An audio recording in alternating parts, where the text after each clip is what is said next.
Katika hatua mpya ya vita kati ya Israel na Iran, taarifa zinaonyesha kuwa Israel pamoja na Marekani bado hawajamteketeza spika wa bunge la Iran na waziri wa mambo ya nje, bali wamewaondoa kwa muda kwenye orodha ya walengwa wa mashambulizi.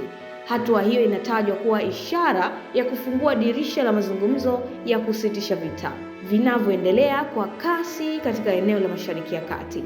Kwa mujibu wa vyanzo vya habari, viongozi hao wawili, Spika Mohammed Bagha Khalifa na waziri wa mambo ya nje Abbas Araghchi, wameondolewa kwenye target list kwa mujibu wa takriban siku 4 hadi 5.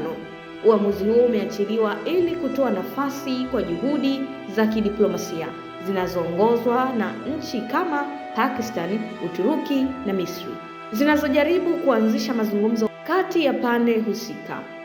Hata hivyo, licha ya ishara hiyo ya mazungumzo, hali ya uwanja wa vita bado ni tete. Iran imekataa baadhi ya mapendekezo ya kusitisha mapigano yaliyowasilishwa na Marekani na washirika wake, na badala yake imeweka masharti yake kwenye msimamo mkali, ikiwemo madai ya fidia na udhibiti wa maeneo muhimu ya mafuta.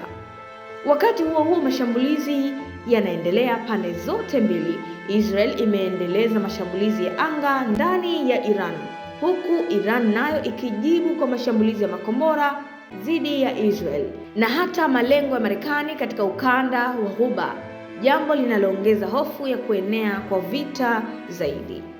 Hatua ya kuwaondoa viongozi hao kwenye orodha ya walengwa inaonekana kama jaribio la kidiplomasia la kupunguza mvutano na kufungua njia ya mazungumzo ya amani.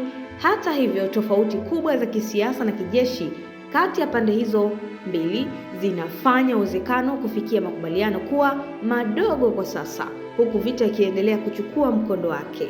Kutoka hapa Zantime Media, mimi ni Amina Lumoja.